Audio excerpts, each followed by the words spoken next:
Please, baby needs milk. Those words, scrawled on a piece of cardboard, trembled in the freezing wind.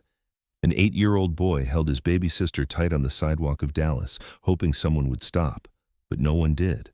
People turned away, security pushed them aside, and the baby's cries grew weaker with every passing second. And then, out of the glass doors of a towering building, a billionaire stepped into the cold. He could have walked past like everyone else. But in that moment, he made a choice that would change their lives forever. If you believe that one act of compassion can still change the world, stay with this story.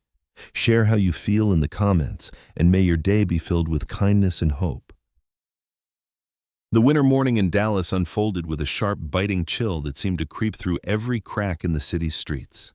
The sun was pale and distant, veiled by a sheet of thin gray clouds, casting only a cold light that could not soften the wind that cut across the sidewalks. At the corner of a busy avenue where the glass facade of tall buildings reflected the dreary sky, two small figures sat hunched against the stone steps of a storefront. Their presence was easy to overlook, and for many people rushing by, it was easier still to ignore. Yet for Naomi, just 8 years old, the morning stretched endlessly as she clutched her 1-year-old brother Eli tightly to her chest, his fragile body trembling against hers as she tried to shield him from the cold. A piece of cardboard lay propped up before them, its edges torn and curling from dampness, the letters scrawled unevenly in black marker. Please, baby needs milk. The message was simple, desperate, and almost too painful to read. Naomi's small hands, cracked and reddened from the cold, kept pulling the cardboard closer when the wind threatened to carry it away. Her dark brown eyes, wide and searching, scanned the faces that passed, but most looked through her as though she were invisible. Eli whimpered, his face flushed from crying, his tiny fists opening and closing as if grasping for something that wasn't there. His breaths came in short gasps, and Naomi rocked him instinctively, whispering sounds she hoped might soothe him, though her own lips trembled from hunger and cold. People streamed past without stopping, collars pulled up, scarves wrapped tight, feet hurrying over the concrete. A woman in a fur coat glanced briefly but shook her head. A man with a briefcase muttered under his breath and steered around them.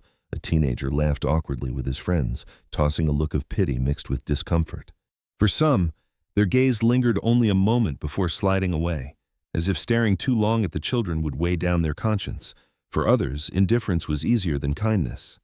Naomi caught the eye of an older man for a fleeting second, but he quickly turned his head and increased his pace, leaving her heart to sink further. Then came the uniformed guard from the entrance of the nearby building, tall and broad-shouldered, his navy jacket zipped to the chin. His face bore the lines of irritation more than empathy as he waved his hand sharply, barking out that they couldn't sit there. "Move along," he said, his voice firm, his gloved hand ushering them away from the glass doors as if they were nothing more than a nuisance. Naomi tightened her grip on Eli, who startled at the sharp tone and began to cry louder, a thin wail that pierced the hum of city traffic. She struggled to stand, but her legs ached from hours of sitting in the cold. The guard frowned, muttered something about loitering, and motioned again for her to leave the steps. Her heart pounded. Shame burned hotter than the winter air ever could. Eli's cries echoed across the sidewalk, drawing a few passing glances, but nobody stepped forward. His wails weakened into small sobs, his tiny chest rising with more effort each time. Naomi's panic grew. She could feel the warmth fading from his little body, and tears welled up in her eyes though she tried to blink them back. She whispered into his ear, rocking him desperately, promising that she would find a way, though the weight of the world pressed down harder with each passing second. Around her, the city continued to move as if her suffering and Eli's pain were invisible threads torn loose from the fabric of society. It was then, just as the hopelessness deepened, that the revolving glass doors of the towering building behind them spun open with a hush, and a tall man emerged. He was Michael Harrington, a figure well known in business circles but rarely seen in public without layers of privacy and silence surrounding him. A white billionaire in his early 60s, he carried himself with a quiet dignity rather than arrogance. His silver hair was neatly combed back, his dark wool coat tailored yet simple, and the leather gloves he wore were more practical than ostentatious. He was a man accustomed to power, but not to spectacle, his face marked by years of discipline and restraint. Michael stepped into the cold with a measured pace, his breath visible in the crisp air. He intended only to cross the sidewalk to his waiting car, a sleek black sedan idling by the curb. Yet, as he lifted his eyes from the ground, his gaze fell on the small, huddled figure of Naomi holding Eli, the cardboard sign trembling beside them. He slowed, the rhythm of his stride broken, his expression shifting ever so slightly. He had seen poverty before, often at a distance, reduced to numbers in reports or fleeting glimpses from the tinted windows of limousines. But here it was, immediate, raw, and undeniable, a child with eyes far older than her years, clutching another who was barely more than a baby. For a moment, Michael hesitated, his instincts urging him to move on like the countless others had done. Time pressed against him. His driver already stood waiting, door half open, scanning the sidewalk with impatience. But something in Naomi's gaze rooted him to the spot. It was not only desperation, but also defiance, a refusal to let go of her brother even as the world discarded her. That defiance echoed in Michael's own soul, tugging at corners of memory he seldom allowed to surface. The silence between them stretched, filled only by the sound of Eli's weakening cries and the rush of traffic above. Finally, Michael stepped forward, his shoes clicking firmly against the pavement. The guard, startled by his movement, straightened quickly and stammered an apology, trying to justify why he was pushing the children away. Michael did not answer him.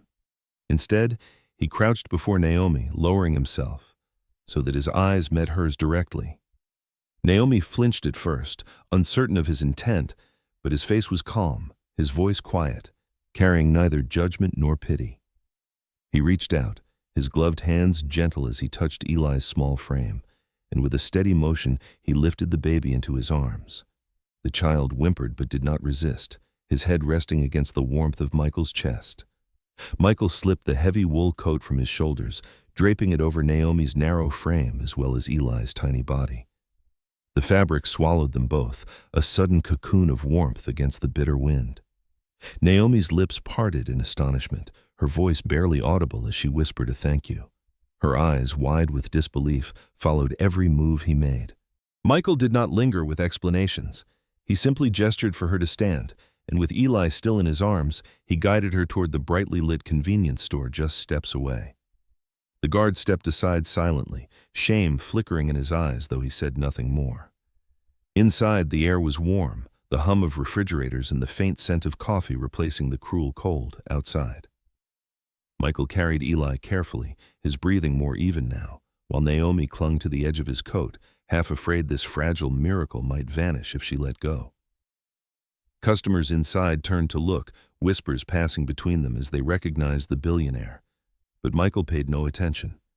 His focus remained on the children, two fragile lives that, moments ago, had been left at the mercy of winter and indifference. For Naomi, the moment felt unreal, as though the ground beneath her had shifted. Minutes earlier, she had believed no one cared, that the world would keep walking past until Eli's cries faded forever.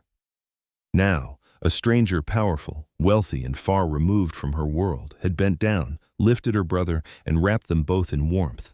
In her young heart, he was no longer a distant figure from stories whispered on the streets. He was a miracle, a light breaking through the frost and shadows of despair. The warmth of the convenience store lingered only briefly as the door swung open again, and the cold winter air rushed in to reclaim its place. Naomi clutched the small bag that now held a bottle of milk and a bundle of clothes Michael had purchased, her tiny hands still trembling despite the gloves the cashier had handed over in silence. Eli, nestled in Michael's arms for a moment, had drifted into a shallow, exhausted sleep after feeding, his cheeks no longer as pale, but his breathing still uneven. Michael's coat, now wrapped around both children, smelled faintly of leather and cedar, a scent that contrasted sharply with the sour chill of the streets outside. The billionaire adjusted his scarf as they stepped back into the city's restless rhythm, his driver standing nearby with the car door open, waiting to whisk him away. Yet before Michael could speak, Naomi's small voice broke through the air, fragile but insistent. She raised a trembling finger, pointing toward the distance where the highway loomed like a gray beast over the city. "Home," she whispered, her voice so faint it was nearly carried off by the wind. Her lips were cracked, her eyes hollow from fatigue, but her gesture was steady, her gaze unwavering. Michael glanced at her, then at Eli, then at his driver who was already frowning, confused by the direction. His driver's eyes silently pleaded for a refusal. After all, no one expected a man of his wealth and stature to follow a child beneath the underbelly of Dallas highways. For a moment Michael hesitated, the weight of logic pressing against the tug of compassion. He could end this encounter here, leave behind money, arrange for someone else to intervene. But something deeper stirred, a refusal to let go when the story was unfinished. Michael tilted his head toward the girl and then turned to his driver. "We'll follow," he said simply. The driver's lips pressed into a thin line, but he nodded. Behind them, the security guard from the building, still unsettled from earlier, offered to accompany them, perhaps out of guilt or obligation. Michael accepted his presence with a brief nod. Together, the small group began to move toward the direction Naomi had indicated, their breaths visible in the frigid air, the hum of the city growing louder with each step. The sidewalks gave way to cracked asphalt, the polished storefronts replaced by chain-link fences and graffiti-stained walls. Traffic above roared like thunder as they approached the looming concrete structure of the overpass. The closer they came, the more the world seemed to change. The bright displays of downtown receded into shadows, and the chill deepened as though the air itself carried the weight of despair. Naomi's pace slowed, her shoes scuffing against the ground, yet she never stopped moving. Her small frame led the way, determined, guided by the memory of where her mother waited. Michael walked behind, his eyes scanning the dim corners, his heart tightening at the thought of what he might find. They descended into the space beneath the highway, where the pillars stretched high like gray giants holding up the sky. The sound of engines above reverberated through the concrete, a relentless growl that drowned out softer noises. There, tucked against one of the pillars, was a makeshift shelter. A piece of tattered tarp hung lopsided, held down by bricks and broken cinder blocks. Beneath it lay scattered newspapers, a threadbare blanket, and a plastic crate serving as a table. A rusted pot sat nearby, long since cooled, the ashes of a small fire still faint on the ground. It was a place of survival, not of comfort, shaped by necessity and abandonment. Inside that fragile shelter, a woman sat curled on herself, arms wrapped around her knees, her thin shoulders trembling beneath a faded brown coat. Sarah, in her early 30s, bore the marks of hardship etched deeply into her face. Her skin, once smooth and youthful, was sallow from lack of rest, her hair a tangled mess of black curls streaked with strands of gray far too early for her age.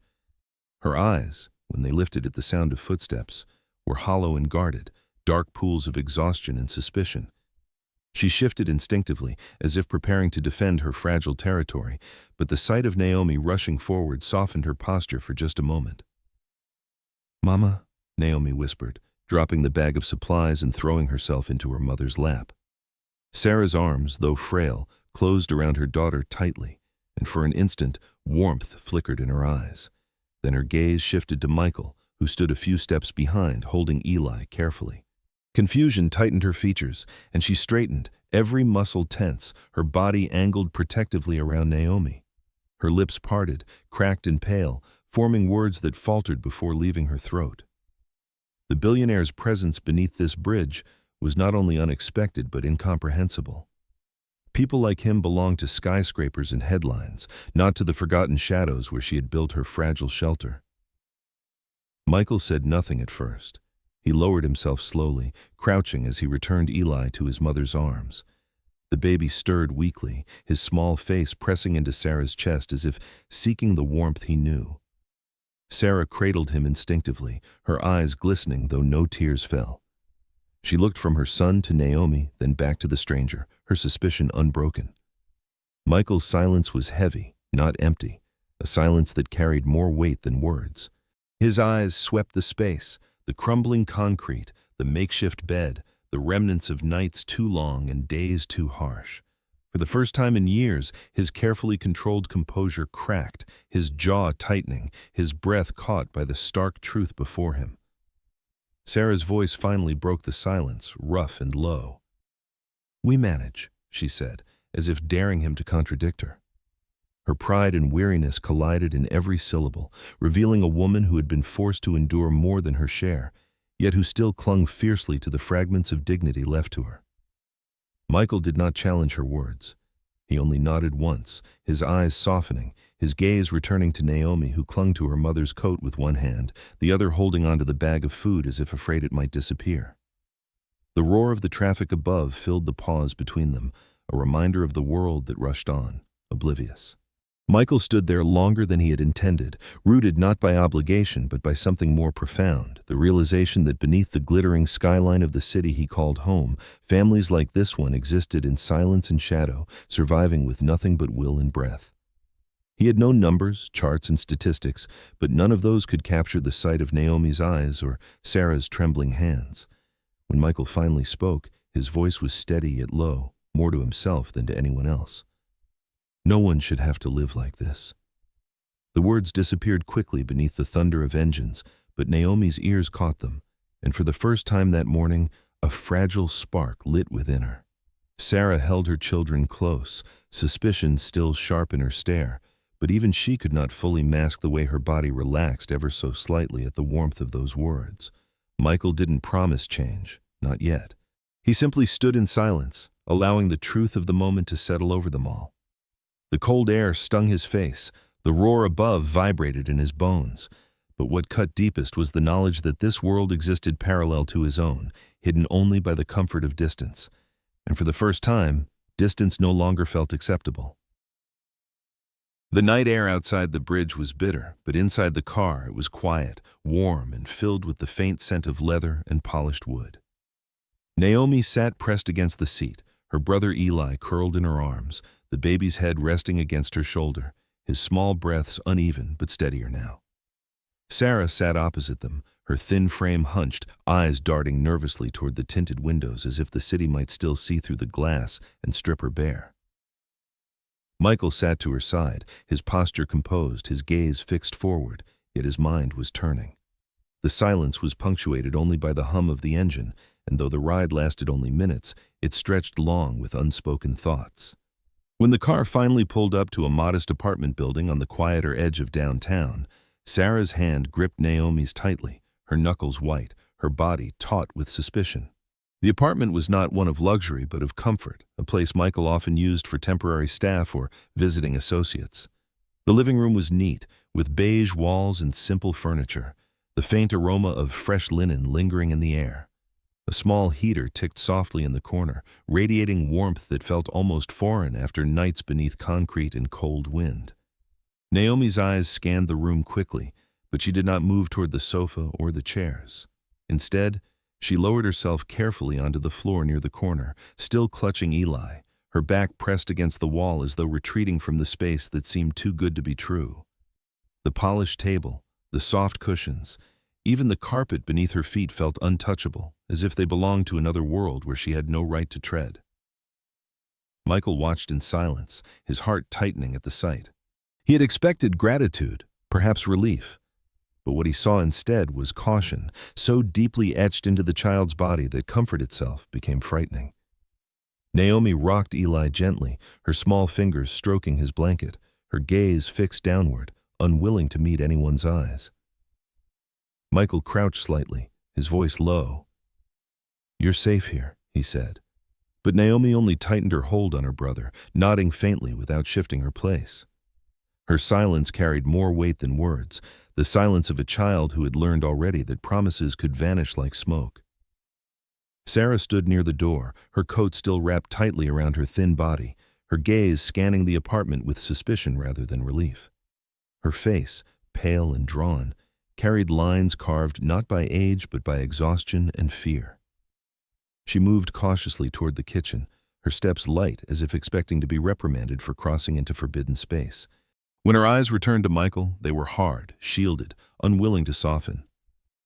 "Nice places don't last for people like us," she said finally, her voice hoarse but steady. "Good promises. They don't stay." Her words were not bitter but resigned, spoken like truth she had carried too long to doubt. Michael did not answer. He placed the bag of supplies on the counter, carefully setting down milk, bread, fruit, and a package of medicine the clerk had handed him earlier. He pulled blankets from the cupboard, folding them neatly on the sofa. Every gesture was quiet, deliberate, stripped of any grandeur. He understood that words would not shift suspicion, not now. Actions were all that remained. He moved through the room without expectation of thanks, arranging the small tokens of comfort with the precision of someone who knew control but rarely displayed gentleness. Sarah's eyes followed him, her suspicion unbroken, yet somewhere beneath it flickered a faint confusion at his persistence. That night, Naomi fell asleep on the carpet with Eli tucked against her chest, her small frame curled protectively around him. Sarah remained awake longer, sitting against the wall, her eyes fixed on the door as if guarding against betrayal. Michael left quietly after ensuring the heater was steady and the lights dimmed. The door clicked shut behind him, leaving the faint echo of footsteps fading down the hall. For Sarah, trust remained out of reach, and for Naomi, comfort was too fragile to grasp. But for the first time in too long, they were warm, fed, and together within walls that promised a fragile pause from the storm. In the days that followed, Michael returned, never announced with grand gestures, only arriving with the quiet knock of a man who didn't want to intrude but couldn't stay away. Each time, he carried something new. A fresh bottle of medicine, a bag of groceries, another set of blankets. He asked no questions, demanded no gratitude, only set the items down and lingered briefly to see that the children were well. Naomi still clung to the floor, her eyes wary, but she no longer flinched when he entered. Eli, though still frail, began to brighten, his tiny fists reaching toward the bottle with more strength than before. Sarah's suspicion did not fade quickly. She stood often at a distance, arms crossed, her eyes narrowed, waiting for the moment the kindness would unravel into cruelty or abandonment. Yet each day that moment failed to come. Each evening, when Michael left without taking anything in return, her certainty faltered. She found herself watching the door long after it closed, the silence pressing against her doubts, whispering questions she dared not voice. One morning, Michael brought a small stuffed bear, its fur golden and soft, its black eyes stitched with simple cheer. He placed it beside Eli, who clutched it weakly at first, then with a sudden burst of delight, squealed softly and pressed it to his face. Naomi's lips parted, a flicker of wonder breaking across her guarded expression. For the first time, her gaze lifted to meet Michael's, and though she said nothing, her eyes carried a silent acknowledgement, fragile but undeniable. Michael offered only a gentle smile, one that did not press for more, one that allowed the moment to rest undisturbed. Sarah watched this exchange, her chest rising with a sigh she did not realize she held. Her eyes softened briefly, though her words remained cautious. "Kindness like this doesn't last," she murmured, as if reminding herself. But her voice wavered, betraying a small crack in her certainty. Michael did not correct her, did not insist otherwise. He only nodded, as if agreeing with her fears while quietly proving them wrong with every return. As days turned to a quiet rhythm, the apartment began to shift. The air grew less tense, the silence less sharp. Naomi began to inch closer to the sofa, though she still slept on the floor, Eli in her arms. Sarah sat nearer to the table, her eyes less guarded though never free from caution. And Michael, each time he visited, carried the same calm presence, his patience weaving slowly into the fragile fabric of their trust. The change was not sudden, not dramatic, but it was real, a seed buried deep in cold soil, daring to reach for light. The days in the small apartment had begun to take on a fragile rhythm, with meals shared in silence and visits from Michael that softened the edges of fear. Naomi no longer startled when the door opened, and Eli's giggles had returned in faint bursts as he clutched his stuffed bear. Sarah, though still guarded, had allowed herself rare moments of relief, letting her shoulders loosen when warmth wrapped the room. But hope was delicate, and like thin glass, it threatened to shatter at the slightest tremor. On a gray evening, as the hum of traffic outside mingled with the creak of the apartment floor, Sarah's body stiffened suddenly, her gaze darting toward the window with a panic Michael had not yet seen in her. She leaned closer to him, her voice barely above a whisper, hoarse with fear. "If he finds us, if he finds me and the children—" Her words faltered, her breath trembling, as though the very thought carried the weight of chains. Michael's brow furrowed, the calm mask he often wore slipping as he leaned closer. "Who?" he asked softly. But before Sarah could answer, a knock thundered against the door, heavy, sharp, carrying the tone not of a visitor, but of a demand. Naomi flinched violently, clutching Eli to her chest, her small body trembling as if she already knew. The air inside the room thickened, silence broken only by Eli's whimpering cries as the knocking came again, louder this time, rattling the frame. Michael moved to the door, his instincts taut, his hand hovering just short of the handle.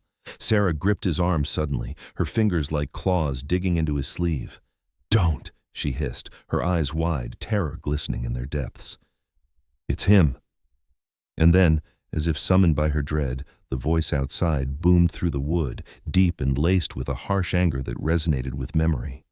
"Sarah, open this damn door!" The sound froze Naomi where she sat, her sobs muffled against Eli's hair. The voice belonged to Darnell, the man she had tried so desperately to escape, the father of Eli, but not the father of safety or love. The door creaked under another blow, and Michael's jaw tightened as he reached for the knob. When the door finally swung open, the hallway light revealed a man of broad build, his dark skin glistening with sweat despite the cold outside, his frame wrapped in a worn leather jacket that reeked of cigarettes. Darnell stood tall, his presence filling the doorway, his shaved head reflecting the dim bulb above, his eyes sharp with a predatory gleam. His mouth curled into a sneer as he spotted Sarah, his voice thick with mockery. "Thought you could hide from me? Thought you could keep my boy from his father?" He stepped inside without invitation, the weight of his boots pressing into the carpet as if claiming it. Sarah shrank back, clutching Eli as her knees weakened, while Naomi pressed herself against her mother, whispering frantic promises to her baby brother through sobs. The room seemed to collapse inward under Darnell's shadow, his presence suffocating. He towered over them, his voice rising with fury. "You belong with me. Don't think some rich man can keep you away." His eyes flicked toward Michael then, narrowing, a challenge igniting. "And who the hell are you? Playing savior? Stay out of this." The venom in his words carried years of violence, a past Sarah could not erase, a darkness that clung to her like smoke. Michael did not flinch. He stepped forward, his calm presence a stark contrast to Darnell's rage. "You're not taking them anywhere," he said evenly, his voice steady but unyielding. Darnell laughed, a harsh sound that echoed off the walls, then lunged a step closer, his fists clenched, his muscles taut with aggression. Naomi screamed, shielding Eli as tears poured down her face.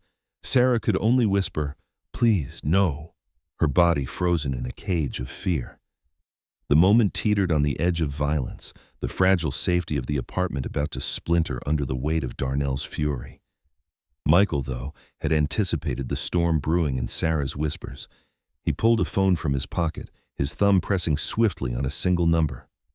Within minutes, a knock sounded again, this one measured, authoritative. The door opened to reveal a tall man in his late 50s, broad-shouldered though weathered, his gray hair cropped short, his eyes sharp with the instinct of someone who had lived years in law enforcement.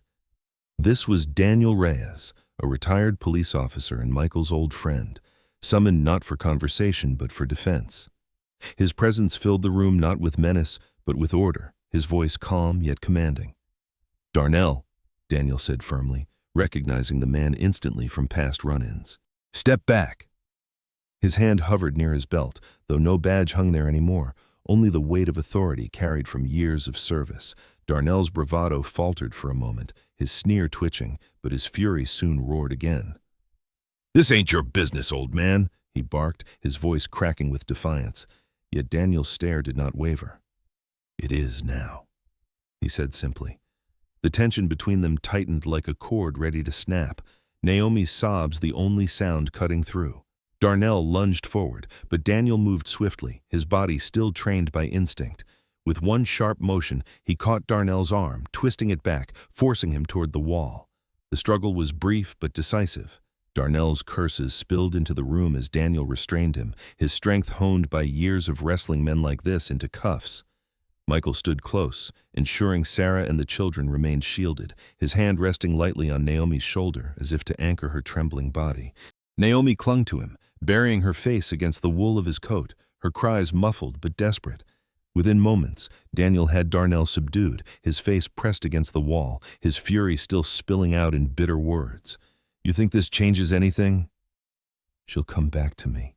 She always does." But Sarah's voice rose then, breaking through the chaos, shaking but strong. "No," she said, her arms tightening around Eli, her eyes burning with defiance she hadn't felt in years. Never again. The words rang louder than Darnell's curses, silencing the room with their finality. Daniel hauled him toward the door, his grip unyielding, his presence a shield. Michael met his eyes, a silent gratitude passing between them as Darnell was dragged into the hallway, his threats fading with distance. The apartment fell into silence once more, heavy with the echo of what had transpired. Sarah collapsed onto the sofa, Eli pressed against her, her chest heaving with sobs that had been trapped for years. Naomi clung to her mother, still crying, though her small hand reached out toward Michael, gripping his sleeve with desperate trust.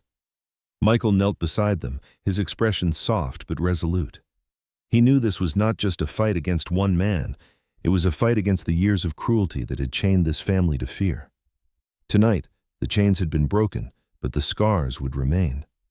And in that silence, amid the trembling breaths and tear-streaked faces, a truth settled in Michael's heart. This battle was not only for Sarah, Naomi, and Eli, it was against the very cruelty that had haunted them, a cruelty that had no place left to hide in the shadows. The apartment had grown quiet again after the storm of shouting and the heavy footsteps that marked Darnell's removal. The air was thick with exhaustion, yet for the first time since Michael had stepped into their lives, Sarah's sobs were not ones of despair, but of release. She sat on the worn sofa, Eli resting against her chest, his small hand clinging to her blouse, and Naomi curled close beside her. Tears spilled freely down Sarah's cheeks, but they came with a tremor of relief rather than fear, her chest heaving as if she could finally breathe after years of suffocation. Her thin shoulders shook with the force of it, her body trembling not from cold but from the sudden absence of terror. Michael stood nearby, watching in silence, his presence steady but unintrusive. His hands rested loosely at his sides, his posture relaxed yet solemn, the weight of what had passed still heavy on his mind. Daniel Reyes had left shortly after escorting Darnell away, his firm handshake and quiet words of reassurance lingering in the room like the last notes of a song. Now, only the family and Michael remained, wrapped in an atmosphere of fragile safety. Naomi raised her head once, her wide eyes still glistening with tears, and looked at Michael as though seeing him anew. For a child who had learned too early that adults could vanish or betray, this man's persistence was a miracle that refused to fade.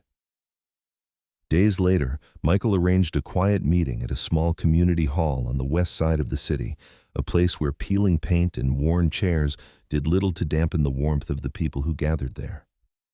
Through his network, he had reached out to a local charitable organization that specialized in supporting families at risk, offering food banks, counseling, and legal assistance. Volunteers arrived with gentle smiles and clipboards, carrying boxes of supplies and fresh hope in their arms. Sarah entered the hall hesitantly, Naomi clutching her hand, Eli nestled in the crook of her arm, their steps uncertain, but their presence undeniable. The atmosphere inside was bright, buzzing with quiet conversation and the shuffle of chairs. Women with children of their own exchanged soft greetings, their faces lined with stories of struggle and survival. A young volunteer with bright eyes offered Eli a blanket, while another handed Naomi a cup of warm cocoa that she held with both hands as if it were treasure. Sarah looked around, her eyes cautious but softening as she realized she was not alone. For years, isolation had been her companion, but now she stood among others who understood her scars without needing them explained. Michael remained in the background, speaking briefly with the organizers, but allowing Sarah to take the space she needed. He had no desire to command the moment, only to open the door. Sarah sat among the women, listening to their stories, hearing echoes of her own pain in their voices. She felt a warmth spread inside her chest, not from the heater in the hall, but from the recognition that survival did not have to be solitary. As she rocked Eli gently and glanced at Naomi sipping cocoa with shy smiles, the thought came quietly but firmly. Perhaps she could do more than survive. Perhaps she could help others stand as well. The idea took root as the evening wore on, as Sarah listened to mothers describe the battles they had fought against abandonment, violence, and poverty. Their voices were weary but resolute, their laughter carrying resilience even in the face of hardship. Sarah found herself speaking too, her words halting at first but then steady as she shared fragments of her journey. The other women listened, nodding, their eyes kind and full of recognition. When she finished, one of them touched her hand and said softly, You're still standing. The phrase struck her deeply, resonating like a bell within her heart, shaping itself into something larger than just survival. That night, as they left the hall, Sarah walked with more purpose than she had in years. She turned to Michael, her eyes shining with a light he had not seen before. "I want to start something," she said, her voice trembling but determined. "A group for women like us, to share, to support, to remind each other that we are still standing." Her words carried no hesitation, only conviction. Michael regarded her quietly, then nodded once, his lips curving into a small, approving smile. He could see that this was not charity, not dependency. It was the birth of strength reclaimed, a new beginning forged from suffering. Weeks passed, and the group Sarah envisioned became reality. With Michael's connections smoothing the path and the organization's support providing resources, she launched a program in a small rented room above a corner store. There, once a week, mothers gathered with their children, sharing stories, offering help, and building bonds that grew stronger with each meeting. They named it Still Standing, a phrase that spread quickly, resonating beyond their small circle until it became a beacon for others. Naomi helped arrange chairs and hand out snacks, her shy smile growing brighter with each gathering, while Eli, toddling now with new strength, became the group's smallest mascot. On one such evening, as the group dispersed and the room emptied, Naomi lingered behind with Michael. The girl approached him, her small hands clasping the bear he had given Eli weeks before. She looked up at him with solemn eyes, her voice soft but clear. "I will give it back one day," she said, clutching the toy against her chest. "Not the bear, but the kindness. I'll repay it by being good, by being someone who helps." Her words were simple, but carried the weight of a promise no less binding than any contract. Michael felt a stillness settle over him, his throat tight as he regarded her. He reached out, brushing a strand of hair from her face, his voice rough with emotion. "That is the only repayment I would ever want." As he stepped back into the evening air, the city's lights glinting off the windows above, Michael felt a truth settle deep within him, one he had long forgotten amid boardrooms and fortunes. Wealth was not measured in numbers on a screen or buildings with his name on them. It was measured here, in moments where one chose to reach instead of retreat, to open instead of close, to stand when others turned away. Watching Sarah laugh with another mother, Naomi skip lightly toward her, and Eli tugging at his bear with a sleepy smile, Michael realized the measure of his fortune was not what he owned, but what he gave. This story reminds us that true strength is not found in wealth or power, but in those who choose compassion over judgment and kindness over silence. It is about people who overcome prejudice, who carry humanity in their hearts, and who sacrifice quietly so that others may stand tall. Take a moment to share this story with someone who needs hope today. Leave a comment with your thoughts, because your voice matters, and we would love to hear what you feel. Do not forget to subscribe to join a community that believes in love, dignity, and second chances. May God bless you and your family with peace and kindness.